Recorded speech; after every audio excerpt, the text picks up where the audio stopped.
right, welcome folks. My name is Faizan Imtiaz and welcome to the Finding Resilience podcast webinar. This is a place where we explore and investigate different aspects of resilience by talking to professionals in different domains and working all around the world. Today we have a very special guest with us, Danny Britson. Danny is formerly a Canadian but working abroad right now. And so he started his academic studies at Ryerson University in Toronto, studying urban planning, and then he went on to do his master's at Lund University in Sweden, studying urban planning and design.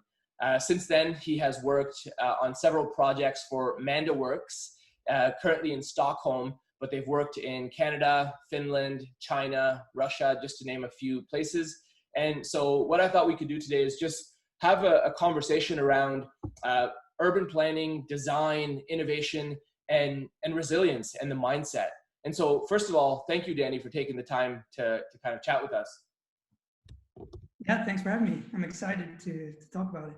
Yeah, this is very exciting. I think it's always, sometimes you find insights in places where you wouldn't expect. And obviously in psychology, we explore things like counseling and sports psychology, but I found that often the best kind of insights come from different works and different designs. And so my first question or thought that I wanted to just throw out at you is, as an urban planner and designer, what is your take on the relationship between our built physical environment, what's around us, and our mindset or our psyche?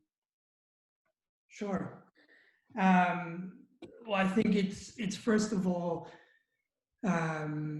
quite a straightforward relationship in some ways, from the sense that, of course, our physical environment, our direct physical environment, really shapes our behaviors and our habits. So there was a great quote by Winston Churchill, actually, directly on this, which is this idea that we shape our buildings, but then directly thereafter, the buildings shape us. So it's this strange cyclical relationship we have with our physical environment. So somebody like me, urban planner, urban designer, we're designing physical environments, but then of course I was raised in a physical environment. I was trained in a physical environment. I lived my life living in a city or in a neighborhood, which of course shapes me as a human being. So it's kind of this cyclical nature of creation and then creating us that I think is very interesting. Yeah, that is very interesting. And of course, the Brit is quoting Winston Churchill. Yeah, exactly. So just to kind of follow up on that, that's really interesting. So we create our environment, but then our environment shapes us. And we've kind of known that in psychology for a long time, as well as this idea of reciprocal determination, where you know, people always say that your environment shapes you and you're a product of your environment, but you also have some, you know, voluntary responsibility over the environment that you're in. And even if you're put in a very difficult environment, whether it's in a workplace or whether it's what you're born into, you still have a decision to either stay there or move about. So it's that aspect of it I found has always gotten ignored. What about now? You know, like I'm just thinking currently we've been in this pandemic for what, like, you know, 7-8 months now, and it doesn't look like it's slowing down anytime soon. I'm sure you've heard of the stats of people really struggling, especially in the West. I'm curious in Europe, because the environment is much closer, is it not? And so all the issues that we're seeing with loneliness, with depression, with anxiety, well, first of all, what do you think about that? And then how does it vary from place to place? Yeah, first of all, what you said about the European urban context versus the North American, there's big difference in actually the spatial layout of European and North American cities. And this has an effect on, I mean, psychological, but also physical health. It has consequences on both. When it comes to the coronavirus and COVID, I'm not sure of the exact numbers, like if actually European cities are faring better in terms of the psychological well-being. I'm not sure, but I can say kind of maybe anecdotally that I'm a believer in that. Okay, imagine that you've created a city and we're all stuck indoors. So basically, one of the big assets that has been taken away from us is this shared indoor space. So for example, we can't go to movie theaters, or we don't go to shopping malls, or we don't go to our classrooms or our offices, these are indoor spaces that would somehow be kind of collective areas that we would interact with each other. Once those get eliminated, what's left is our shared outdoor spaces, our public space, the public living rooms, so to speak. European cities, like traditionally, have had generally longer time period, but they've also prioritized public space much more. So a city like Stockholm, there's a lot of parks, there's a lot of squares, there's high quality of, like, just the urban environment, it has a certain quality. So that means that when you can't meet indoors, you can still go outside, and it's a nice place to be. Yeah. Now, what happens in some places, some countries where the public shared environment is not as prioritized, is that once you lose the indoor environment, you're kind of left with only your living space. So you really feel more the consequences of this kind of reduction of your places of interaction. If that makes sense. Yeah, that's really interesting. And I know when I was in Spain, one of the things that really stood out to me the most was actually how they laid out their cities, especially the smaller cities. Yeah. And so, for example, the parks in Spain were populated to such a degree, like every single day there would be tens and dozens of people there. And it was because they were able to access them with such ease. Whereas in Canada, you often have to drive to your park. And that subtle kind of, constraint just often deters people from visiting them altogether. So a couple things that come to mind, I want to get to how does this translate to the workplace in terms of how we've potentially set up our work environments. But so would you say then that, in the West, I mean, you grew up in Canada and the United States, you're familiar with as well. Do you think the urban planners or designers got it wrong to some degree? Like, is that a fair criticism that everything is so sprawled out? Yeah, I mean, I think it's in my profession among planners, urban designers, landscape architects, the consensus, I think, is that urban sprawl has been a disaster across like so many different measures in terms of physical health, psychological health, ecological health. I mean, basically, if you name it, it's a problem. And yeah, basically, yes, it's not been good. And North America is an interesting experiment in that regard because it went all in on this. It went all in. Europe, there's urban sprawl. In Sweden, there's urban sprawl. Like, people talk about Scandinavia like it's a utopia oftentimes. And okay, there's good things here, of course, and many positive things you can speak about, but it didn't escape the problems of urban planning in the 1970s and 1960s, 1980s. It still has the same things, but the problem was it had stronger bones. It had a city that was established, in the year 1000. I mean, there was already an urban structure that was there before cars, whereas North America built everything during that time period. So it's kind of like just pushing your chips all in on one time period. And that's, of course, now what we have to try and figure out how to take back. Yeah. So kind of transitioning to that. And sorry, just to add to that, I think it's interesting how if you grow up in North America and you haven't really traveled to other places, like I was in Buenos Aires, Argentina last January, and it's very similar to Europe. Everything is accessible, and a lot of people just walk everywhere or bike or bus. There's not a need. You don't have any of your needs being, I can't even go to the grocery store where I live in Kingston without getting in my car. So we take it for granted, right? If we're born here and we haven't seen these other places, this is just the way it is. And I need a car to survive. And I have to live a sedentary lifestyle because everything is accessible either through my computer or through my car. So, we talk a lot about fitness and wellness with the Fit to Lead program. And what do you think then is next? Like in North America, once you build all these metropolitan cities and all this physical environment, it's a lot difficult. It's a lot more harder to change that than just your mindset. So is there a way out for us from this kind of, as you said, mess that we've created? Yeah, I believe almost certainly. It just will take time and investment. But just to go back to what you just said, because, you know, exactly what the Winston Churchill quote was saying, we shape our buildings, thereafter they shape us. So we've grown up in this way of life, in this pattern of behavior. And then when somebody comes along and says, hey, maybe there's another way of doing it, we react against it. And we say, but listen, these are all the things that I love about this, without really being conscious of the consequences on all these aspects of our life. So it's almost like you end up defending the patterns that are actually maybe to your detriment, or very clearly to your detriment. So I believe that, so if you think about mindset and our physical environments, there's almost kind of like this stepping out from your own mind out into the physical world. So your mindset is in your own head, and kind of how you organize yourself in the world. And then you have your body, your physical body, and how that's the device in which you walk around the world, how you move around the world. Our physical environments are basically the values of our society made real, right? So whatever we prioritize, we input money into, and then we build it.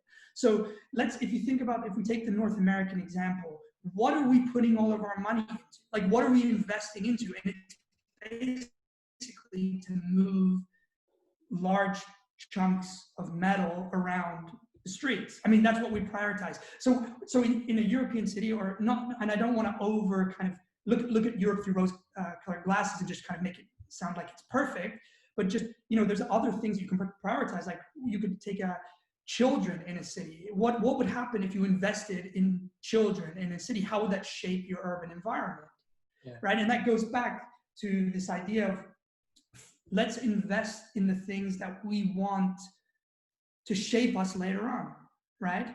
Yeah. So how can we kind of interrupt this cycle, or steer it into a direction that is kind of more positive in terms of all of these aspects? Yeah, that's really interesting. I think the idea of becoming defensive when what we've known for a long time gets challenged is very real. I think, you know, that often comes up in leadership in terms of how to give feedback, how to give especially critical feedback to people. And, you know, you're taught to focus on the action or the event and not the person. Because as soon as you say, you did this, then the natural human response is to become defensive and aggressive.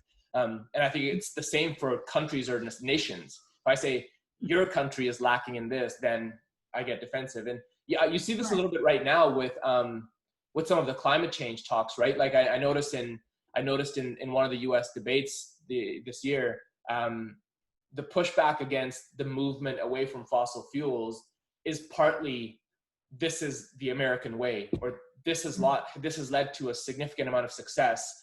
And so don't challenge our way of being, even though it might clearly lead to a detriment in the very near future. That's kind of related that way. Yeah, for sure. Well, change is a scary thing because you don't know for sure what's on the other side of it. So I think, I mean, my profession, urban planners, you're basically managing change, right? You're a change agent. You're all the time just pitching people on, hey, what if we just change? You're interrupting people's patterns of behaviors very often. And I mean, again, this is maybe perhaps anecdotal, but there is a difference between how that change is perceived in a place like North America and Europe. And every country, I would say, has a different relationship with the alteration of their physical environment, right? In a place like China, for example, the culture in China is so ingrained with the idea of top-down decision-making. Yeah, totally. I mean, it's not a participatory process. It's like there's something comes down and says, hey, this town is now it's changing. And everyone says, okay, this is the way it changes. That's fine. And we will alter our lives and we'll embrace it and we'll do our best. Europe is somewhere maybe in the middle where it's kind of this longer maybe period of time where it's very driven by, well, maybe I'm talking from the Swedish context, it's very driven from the public sector. Yep. And then when you move into North America, it's maybe more the private sector that's engaging in a lot of this change. and there's issues of trust and Yep. Yeah, and I think you're getting into questions of public versus private good and all of these kind of things, which so you have these different conversations with change and what it means for the individual. Yeah, I think a related conversation could center just around cultural differences to these types of questions, because the interdependent culture in the East is, you're right, it's very much toe the line and be cohesive and work as a group. So you see that even in the response to the pandemic. I think one of the reasons why China was a bit more successful at handling the breakout is because once they put out a mandate, wear masks or, socially isolate, everyone did it. No one challenged it. Whereas in the West, we're an independent culture. We value autonomy. We value our freedom to everything. And so just someone telling you what to do is problematic in some ways. Right. And so this could relate to this. But I think I want to get to the workplace. So we've kind of talked broadly about our environments and how they shape us and vice versa. How does this relate to people in organizations? Is there, have you guys done work or is there research on the built environment when I walk into my office and how it impacts my psyche, my productivity? Yeah, I mean, I feel like it's just this thing that's unraveling right now. Like, I think it's almost like this live experiment, right? Where people are almost trying to, at the same time, figure out like what is even best or how do we even, make the most out of the situation. I think in terms of like the design field or the fields of architecture and interior design, I think people are almost hesitant to start to reshape our cities because of the coronavirus, in a sense that maybe in a year, who knows, but maybe in a year it's kind of, then it goes away and you've made all these decisions that are somehow based on this very specific time in history, and then maybe actually most of the time right. Things are the way they were fine, kind of the way they were. But I can imagine, I mean, the big thing that everyone's talking about is remote working, of course, that this may reshape urban dynamics. Okay, so let's take, for example, office leasing, right? So a lot of the urban economics is propped up by the idea that certain office spaces have a value. Yeah. Now, if you undermine that value by saying, well, listen, actually, we're all fine to work from home, this could actually have kind of a knock-on effect that could lead to some kind of crazy consequences, or at least like a bumpy, sort of uncertain moment in time about land value, which I'm not sure we really understand. But it's not something that we're haven't seen before. It's already happening in retail space, for example, with e-commerce. So it's something that we're already trying to understand. Now we're wondering, is this the same thing that happened to e-commerce? Is that affecting now office work? You know, so it's like we no longer buy things in stores. Is it that we're moving to this period in time where we're no longer showing up in offices? Yeah. And coronavirus is an accelerator of that process. Yes. It might be. Yeah, I found it really interesting how this conversation has been around for a while. These conversations, so things like the 4-day work week or working remotely from home. I mean, people have been exploring that. Even things like universal basic income, these things are all related in the sense that they've shown promising feedback and people have thrown them out there, but no one's willing to take the jump, especially no country. And now it's like you have no choice. And so you're right, it is like a massive, large experiment. But like you hear stories of places in Toronto, like building skyscrapers in Toronto where you couldn't rent an office, now just being empty. The really interesting thing is organizations are realizing, not for all jobs, but for many jobs, people are just as productive. And so, wait a minute, I can save tens of thousands of dollars each month in rental space and have the same output. It's such a massive competitive advantage. So it's not even like from a pro-social perspective that organizations might shift this way. It's purely from a bottom line business perspective that this might make sense. And so what does that mean? I think, well, first of all, I think, what does it mean to not have to leave your home even to get to your car or parking lot? What does it mean to your health? Especially when you also do every other aspect of your life through commuting. And then on the positive side, I think setting up your environment so that you feel good. Like I'm not sure if you're aware of, there's a whole literature now on kind of, it's called AWE, AWE, and it's basically exposure to physical like nature, basically real things, and the impact that it has on your mind and body through things like the release of endorphins, or with the off stuff, just realizing that you're sharing kind of this experience with nature, and these are like, trees are living things. And so this is why, like, we've been fighting for the window offices for millennia, like forever, for as long as we've had offices in every job. And so we've never really been able to pinpoint why, but it's not really an aesthetic thing. It's not that it looks good. It's actually that being cooped into a very constrained place is very limiting for your mind. So then I just think of, like, you know, the traditional cubicle workplace, right? Where it's like 8 cubicles in one room and you just work kind of on your own. It's like, I'm almost starting to think that's not going to come back very, very much. Yeah, I think maybe that will be one of the consequences. To go back to what you were saying about the bottom line aspect of it, and if there's you can also be cynical about this in a certain way, which is to say, well, there's perhaps an opportunity here if you're a company to actually push the costs of office space onto your employees and say, well, listen, here's a benefit, just work from home. And then it's actually, this is a large cost for the company that gets taken off the books. But then, of course, we have to find a way that people who are working from home are not just now picking up the cost of that infrastructure, because there is an infrastructure to office work. It requires a certain level of internet, it requires printing facilities, it requires, like, there's a certain practical side of it. So that's one thing. But the other thing I wanted to follow up on was what you just said about this, the aesthetics of nature, because there's been some very interesting psychological studies that have that directly speak to this. Like they did experiments, or they measured people's healing rates in hospitals, and they basically took people, you know about this study, about when people from their hospital rooms, if they could see the park from the hospital bed, they were healing at a faster rate, which is just absurd. Like, it seems supernatural.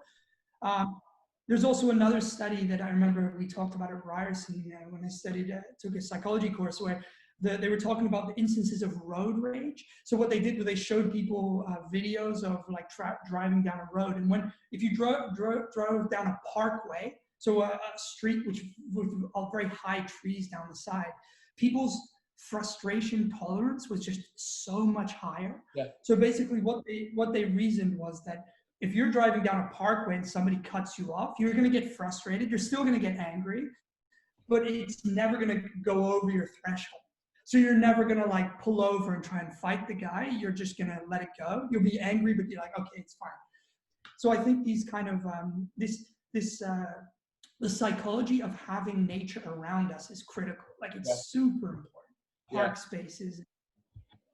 Yeah, the name of the park escapes me, but in Toronto, because I know you spent a lot of time in Toronto, when I fly back, I basically I get to Union, and then I take the train to Kingston, but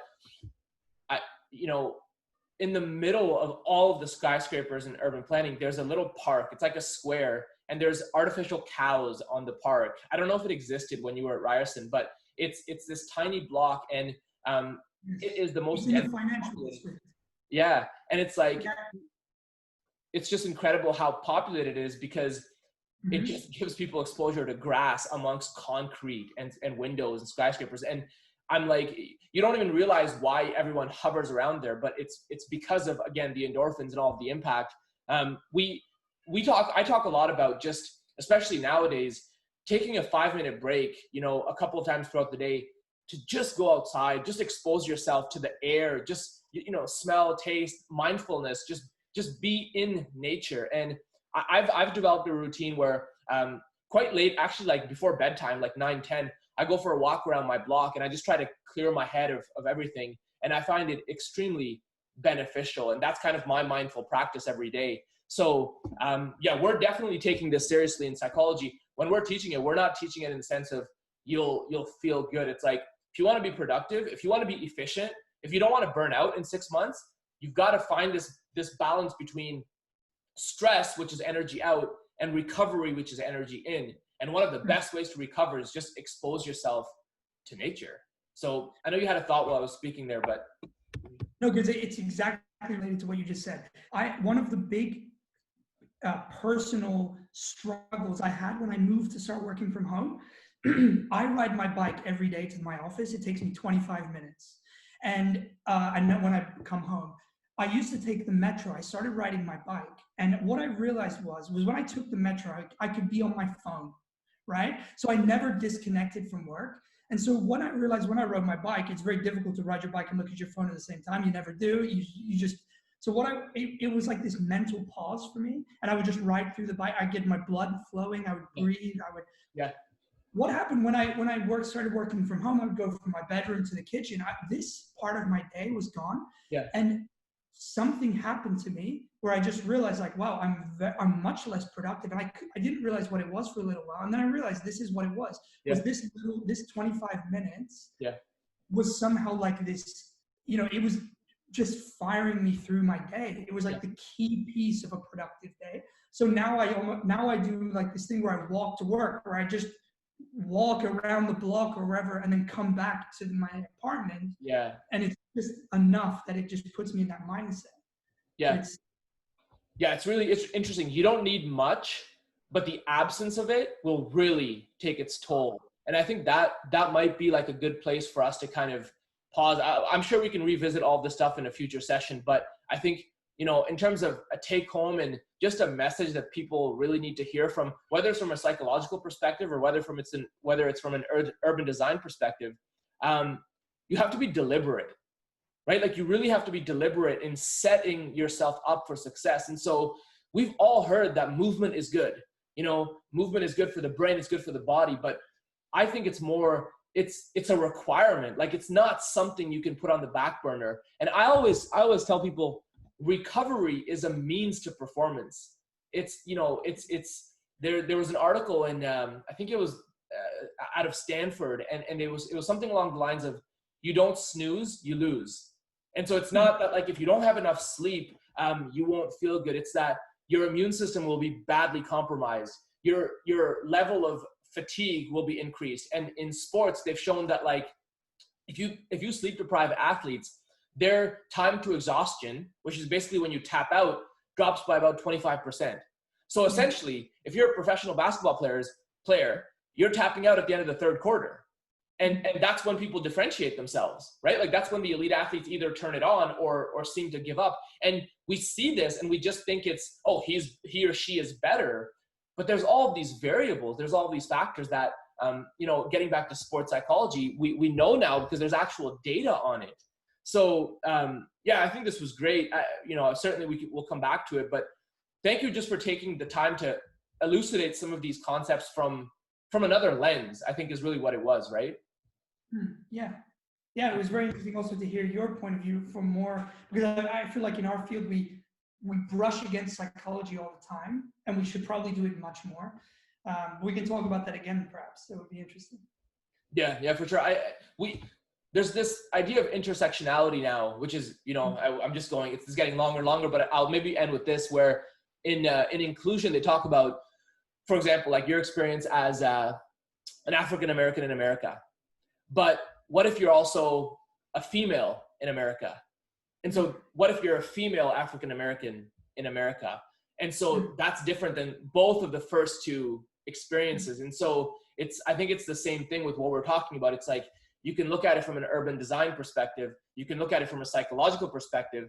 What if you look at it from both, which is essentially what we just did? And I think that the ideas that come forth from these types of things are often novel and the most insightful. So that's kind of the goal with this new series, is just to look at things from a totally different vantage point. And I'm just really looking forward to chatting with you again. But thank you for taking the time, and hopefully we'll figure out some time zone issues so we can get you live next time. But yeah, thanks again, and hopefully talk soon. Yeah, thanks. Nice to talk to you.